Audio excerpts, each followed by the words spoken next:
Hello students, today we start chapter number 4, segregating materials into groups. Materials जो हमारे चारों तरफ हैं चीज़ें, उनको ग्रुप्स में बांटना. Segregating materials into groups. Material around us comes in different size, shapes and colors. We use different things for our use. हमारे चारों तरफ जितने भी मटेरियल हैं अलग अलग शेप में, अलग अलग साइज में, अलग अलग कलर में मिलते हैं.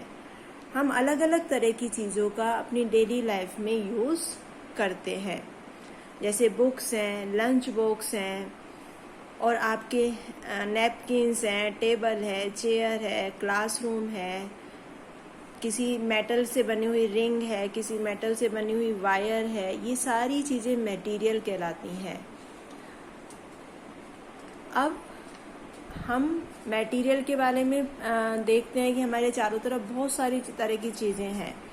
तो उससे संबंधित, उससे मिलती हुई 2 टेबल्स हैं हमारे यहाँ एक्टिविटी के लिए जो हमें करनी है. ये देखिए टेबल नंबर 1. इसके अंदर आपको would, iron, plastic, leather, cotton दिया हुआ है. ये नेम ऑफ मटेरियल्स हैं. अब आपको क्या करना है, इसके अंदर आपको बताना है कि वुड से क्या क्या चीज़ें बनती हैं. जैसे वुड से टेबल बनती है, चेयर बनती है और वुड से आपके डोर्स बनते हैं, विंडोज़ बनते हैं. तो उस तरह से इसमें लिखना है. फिर आयरन से क्या क्या बनता है, प्लास्टिक से क्या क्या बनता है, लेदर से आपका पर्स बनता है, बेल्ट बनती है, कॉटन से आपके पिलो बनते हैं, कॉटन से आपका क्लॉथ बनता है, फिर कॉटन से आपकी जो कुशन्स हैं वो बनते हैं. तो वो सारी चीज़ें आपको सोच के इसके अंदर टेबल फिल करनी है. अब सेकंड टेबल क्या है? सेकंड टेबल में आपको नेम ऑफ द आर्टिकल दिया हुआ है. जैसे ruler, pen, pencil box, desk, lunch box, ये आपको नेम ऑफ द आर्टिकल्स दिए हुए हैं. यहाँ पर रूलर को बनाने में किस किस मटेरियल का उपयोग हो सकता है. जैसे रूलर जो है आपका प्लास्टिक का भी हो सकता है, आपका आयरन का भी हो सकता है, स्टील का भी हो सकता है. जो आपका पेन है, पेन आपका आयरन का, स्टील का, प्लास्टिक का. तो ये सब आपको फिल करना है. पेंसिल बॉक्स किस किस चीज़ से बना हुआ हो सकता है, डेस्क किस किस चीज़ से बनी हुई हो सकती है. वुड से भी बन सकती है डेस्क, आपकी डेस्क स्टोन से भी बन सकती है, डेस्क प्लास्टिक से भी बन सकती है, लंच बॉक्स स्टील से भी बन सकता है, एल्युमिनियम से भी बन सकता है, प्लास्टिक से भी बन सकता है. ये सब चीज़ें आपको इसमें फिल करनी है टेबल 1 और 2 में. Now we discuss what is matter. Matter क्या होता है? The material that occupy shape and has mass is called matter. Example, plant, animal, water, air, etc.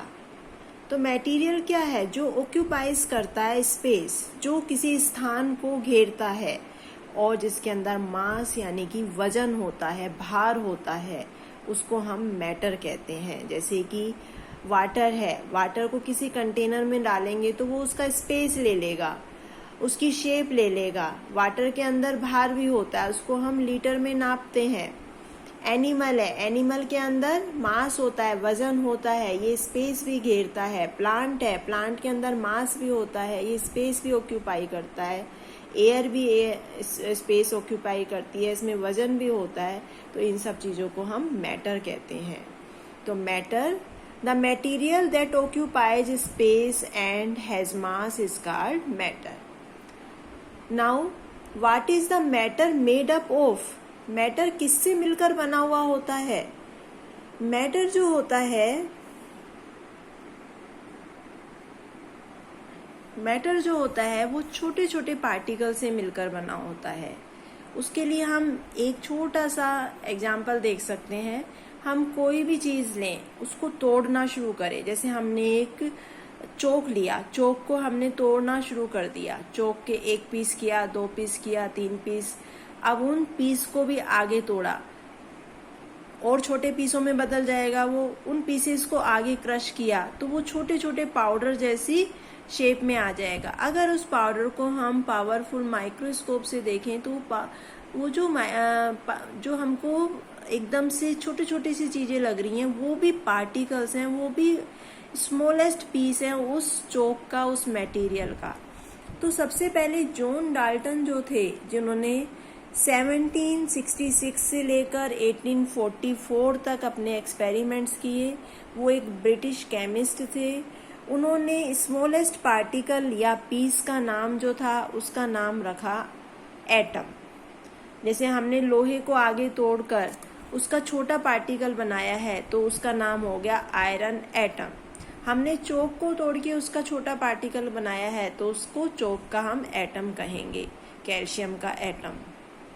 तो एटम क्या है? एटम किसी भी मैटर को बनाने वाली सबसे छोटी जो संरचना है वो है एटम, जिसको आगे हम नहीं तोड़ सकते हैं। एटम आर सो स्मॉल, बहुत छोटे होते हैं, and seen only by powerful microscope, जिसको हम पावरफुल माइक्रोस्कोप से देख सकते हैं। अब हमारे पास दो चीजें आती हैं, एक तो है एलिमेंट और दूसरा है compound. Element and compound. Element substance like silver, gold, copper, which made up of one type of atom called element। जो भी चीजें हैं, जो भी सब्सटेंस है जो सिर्फ वन टाइप ऑफ एटम से मिलके बनी है, जिनमें एटम्स एक ही टाइप के होते हैं, उनको हम एलिमेंट कहते हैं। एलिमेंट का जो स्मॉलेस्ट पार्टिकल होता है उसको हम कहते हैं atom. Smallest particle of element called atom. उसके बाद आता है कंपाउंड। कंपाउंड क्या होता है? Substance which are made up of 2 और मोर एलिमेंट, जो 2 या 2 से ज्यादा एलिमेंट से मिलकर बना होता है substance, that is called compound. Example है वाटर। वाटर मैंने आपको लास्ट ईयर भी बताया था, वाटर में 2 चीजें होती हैं, एक तो होता है हाइड्रोजन और एक होता है ऑक्सीजन, यानी कि 2 टाइप के एलिमेंट से मिलकर बनता है वाटर।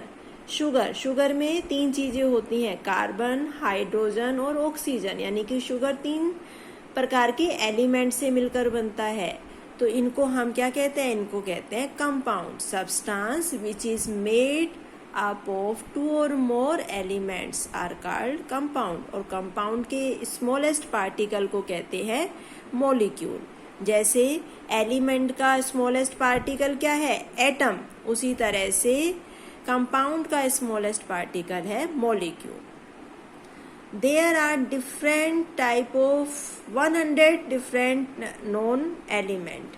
118 टाइप के एलिमेंट हमारी अर्थ पर हैं। 92 अकर नेचुरली। 92 एलिमेंट्स जो हैं वो नेचुरली अर्थ पर हैं, जबकि 26 जो हैं, 26 made up by scientist in the laboratories. और 26 जो हैं उनको लेबोरेटरीज में बनाया जाता है साइंटिस्ट के द्वारा। अब आता है प्रॉपर्टीज ऑफ मटेरियल। जो हमने मटेरियल देखा, जो कि एलिमेंट या फिर हमारा कंपाउंड है, वो क्या क्या प्रॉपर्टीज, क्या क्या अपने अंदर विशेषता रखता है। तो सबसे पहली प्रॉपर्टी होती है अपीयरेंस। अपीयरेंस वो कैसा दिखता है? वो शाइनी दिखता है, वो कैसा दिखता है, वो सॉफ्ट दिखता है, वो उसका कलर कैसा होता है, ये सब आता है अपीयरेंस में, कलर वगैरह ये सब। उसके बाद सेकंड जो प्रॉपर्टी है वो है उसकी हार्डनेस या टेक्सचर। हार्डनेस या टेक्सचर। सम मटेरियल स्क्रैच्ड और क्रश्ड इजीली। किसी मटेरियल को हम स्क्रैच कर सकते हैं इस तरह से इजीली, या फिर उसको क्रश कर सकते हैं इस तरह से, उसको कहते हैं सॉफ्ट मटेरियल। सॉफ्ट, जिसको हम अच्छे से स्क्रैच कर सकें इजीली या फिर उसको क्रश कर सकें। जैसे आपका रबड़ होता है जिससे आप इरेज करते हैं, उसको आप किसी भी चीज से स्क्रैच कर सकते हैं, उसको हाथ में पकड़ के ऐसे तोड़ सकते हैं, तो वो कैसा टेक्सचर है उसका? सॉफ्ट टेक्सचर है। Some can not scratch easily और क्रस्ट इजीली, किसी किसी को हम इजीली स्क्रैच नहीं कर सकते हैं ना क्रश कर सकते हैं, उनको हार्ड कहते हैं। जैसे कोई लोहे का मटेरियल है, लोहे की चीज़ है, आयरन से बनी हुई, उसको आप कितना भी नाखूनों से कर लो वो क्रश नहीं होगी, उसको आप तोड़ने की कोशिश करो वो नहीं टूटेगा, that is hard. Diamond, diamond जो है hardest substance on the earth, diamond सबसे हार्डेस्ट सब्सटेंस है अर्थ पर। डायमंड्स को हम अपने मार्बल की कटिंग के और मिरर की कटिंग के, ग्लास की कटिंग के काम लेते हैं, क्योंकि ये सबसे हार्डेस्ट सब्सटेंस है, किसी भी चीज़ को काट सकता है। थर्ड प्रॉपर्टी जो मटेरियल की है वो है लस्टर और शाइन। जैसे आपके घर में आपकी मम्मी के पास दो साड़ी हो, एक तो है आपकी बिल्कुल सिल्क की साड़ी और एक है कॉटन की, तो कॉटन की जो साड़ी है उसमें आपको चमक या शाइन नहीं दिखाई देगी, जबकि जो सिल्क की साड़ी है उसमें शाइन दिखाई देती है ऊपर से। तो लस्टर क्या होता है? शाइन यानी कि चमक। इसी तरह से कई चीज़ें होती हैं, कई मटेरियल होते हैं जो हमें चमकीले दिखाई देते हैं, जैसे कि गोल्ड की रिंग है, सिल्वर की रिंग है, ये चमकीली होती हैं, इनको लस्टर या शाइन कहते हैं। लस्टर और शाइन आयरन में भी होता है, कॉपर में भी होता है, लेकिन ये धीरे धीरे जब एयर के संपर्क में आते हैं और एनवायरनमेंट की मॉइस्चर को जब ये देखते हैं, इनके ऊपर क्या होता है, एक लेयर जम जाती है, उस लेयर को रस्टिंग कहते हैं। अगर हम लोहे की उस रस्ट को, आयरन की उस रस्ट को हटा दें तो वो भी एक चमकीला सरफेस हमें दिखाई देगा, उसे कहते हैं लस्टर और शाइन। तो जो भी मेटल्स हैं वो सारी लस्टर होती हैं और नॉन मेटल्स लस्टर नहीं होते हैं, चमकीले नहीं होते हैं। फोर्थ है ductility. Ductility, wires can be drawn by metals, this property is called ductility. किसी भी मेटल को हम खींचें, दबाव लगा के, उस पर प्रेशर लगा के अगर उसको खींचे तो वो पतली वायर बन जाती है, इस तरह से वायर बन जाती है, उसको कहते हैं डक्टिलिटी। इस मेटल की इस प्रॉपर्टी को डक्टिलिटी कहते हैं। Wires can be drawn by metals. अब आता है malleability. Metals can be flattens and expand like sheet. Metal को अगर हम हैमर से चोट करें तो वो फ्लैट हो जाता है और शीट में चेंज हो जाता है, इस प्रॉपर्टी को कहते हैं मेलेबिलिटी। मेलेबिलिटी का जो एग्जाम्पल है वो आपको एल्युमिनियम फॉइल, जिसमें आप रैप करते हैं खाने को, वो क्या है, एल्युमिनियम को एक शीट में चेंज किया गया है। और डक्टिलिटी, आप अपने घर में जो भी इलेक्ट्रिक अप्लायंसेस जलाते हैं उसमें जो वायर यूज होती है वो मेटल की है, मेटल को किस में चेंज कर दिया, वायर में, दैट इज डक्टिलिटी। सिक्स्थ है state. Matter is found in 3 states. Matter 3 state में मिलता है, liquid, solid and gas, and this is we known in class 5th also, इसको हमने पढ़ा हुआ है। And these 3 states shows difference in properties due to their difference in arrangement in molecules in them। उनमें जो molecules है, उनका जो arrangement है वो अलग अलग है, इस वजह से उनकी प्रॉपर्टीज भी अलग अलग होती हैं। जैसे सॉलिड है, सॉलिड के अंदर मॉलिक्यूल्स बहुत पास पास होते हैं, इनके अंदर इंटर मॉलिक्यूलर स्पेस नहीं के बराबर होता है, इनकी मॉलिक्यूल्स में स्पेस कम से कम होता है, जिसके कारण इनकी जो स्टेट है, जो स्थिति है, जो साइज है, वो एक प्रॉपर रहता है, वो डिफरेंस नहीं आता उसमें, वो बदलता नहीं है, उसको हम कंप्रेस नहीं कर सकते हैं, इसको दबा नहीं सकते हैं, इसको खींच के हम वायर बना सकते हैं, डक्टिलिटी है इसमें, मेलेबिलिटी है, लेकिन इसको कंप्रेस नहीं कर सकते हैं। ये अपनी शेप रखता है, इसको कंटेनर में डालेंगे तो ये कंटेनर की शेप नहीं लेगा, ना इसकी शेप अलग होगी ना साइज अलग होगा। लिक्विड में मॉलिक्यूल्स दूर दूर होते हैं, इस कारण इनका साइज तो सेम रहता है, इनका जो शेप है वो अलग अलग हो जाती है। जिस भी कंटेनर में इनको डाला जाता है उस कंटेनर का ये शेप और साइज ले लेते हैं, लेकिन इनका जो वॉल्यूम है वो निश्चित रहता है, वॉल्यूम चेंज नहीं होता है, आयतन में परिवर्तन नहीं होता है। गैस के मॉलिक्यूल्स और ज़्यादा दूर दूर होते हैं, इस कारण इनका वॉल्यूम और इनका साइज शेप सब चेंज हो जाती है कंटेनर के हिसाब से। इसको हम कंटेनर में भरें तो ये उस छोटे से छोटे कंटेनर के शेप ले लेगा, उसी की साइज उसी का वॉल्यूम हो जाएगा। और इसको अगर हम खुला छोड़ दें तो इसका वॉल्यूम भी बढ़ जाएगा, इसका साइज शेप सब अलग हो जाएगा। उसके बाद आता है solubility. The ability of substance to dissolve in liquid is called solubility. किसी भी सब्सटेंस के अंदर ये प्रॉपर्टी हो कि वो किसी लिक्विड में डिसॉल्व हो जाए, घुल जाए, तो उसको उस सब्सटेंस को सोल्यूबल कहते हैं और इस प्रॉपर्टी को सोल्यूबिलिटी कहते हैं। जैसे कि ये कंटेनर है, इसके अंदर हमने वाटर भर दिया और ये जो आपको रेड पार्टिकल्स दिख रहे हैं ये सोल्यूट है, ये कोई सॉलिड है जिसको हमने इस वाटर के अंदर डाल दिया है। अब हम देखते हैं कि ये जो सोल्यूट है, सॉलिड है, धीरे धीरे इस वाटर में घुल जाता है, यानी कि ये सोल्यूट क्या है, सोल्यूबल है, घुलने वाला है।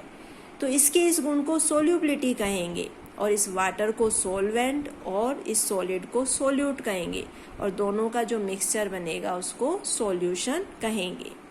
और substance that are not mixed, और सब्सटेंस जो मिक्स नहीं होते हैं, वाटर में घुलते ही नहीं है, उनको इनसोल्यूबल कहते हैं।